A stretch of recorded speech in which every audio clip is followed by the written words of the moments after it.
Hi, Tom Fazzard from New Berlin, Wisconsin with another in my continuing series on presentation skills. This video is prompted by a seminar I gave a little earlier this week in which I was reminded of some important principles regarding presentation skills I'd like to offer for you.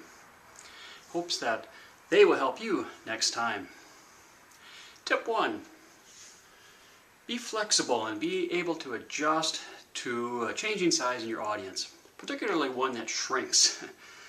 This particular seminar was given to a class for which I was expecting 6 students. Yes, quite small to begin with, but it turns out only 3 showed up. We were still in a standard sized classroom. It turns out all the students sat to the back of the room.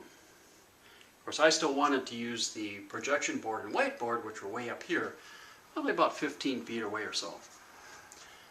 Now, in order to maintain the proper kind of feel and comfort level of the presentation, I had to move forward, get up to what was the back row of the classroom, so you get that more intimate setting.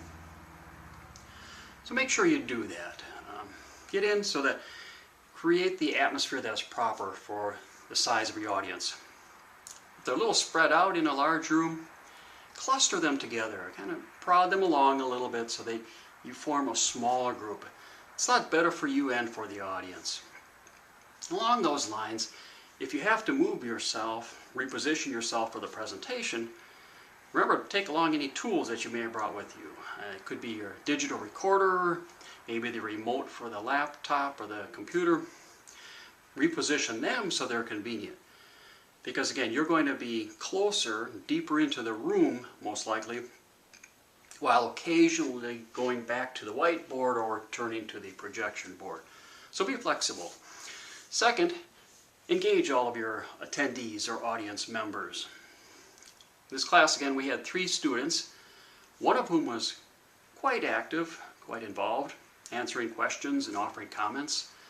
A second one, sort of, but a third one was not participating at all initially. And it was my responsibility as a presenter to engage her.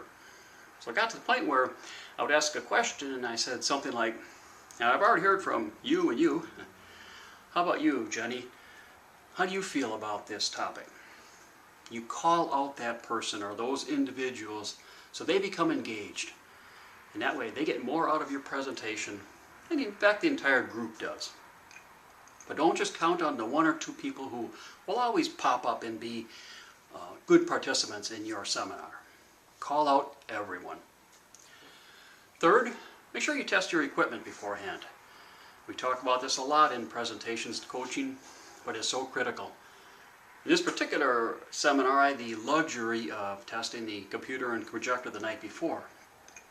I made sure that I got in there early and got my PowerPoint file going, got everything up and running moments before the presentation.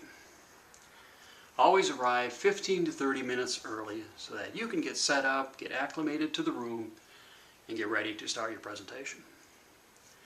And finally, make sure you're always facing the audience as you speak. Some presenters have a knack for talking while they're writing on the whiteboard or while they're facing the projection board talking about their slide. No. Always make sure you're facing the audience as you speak.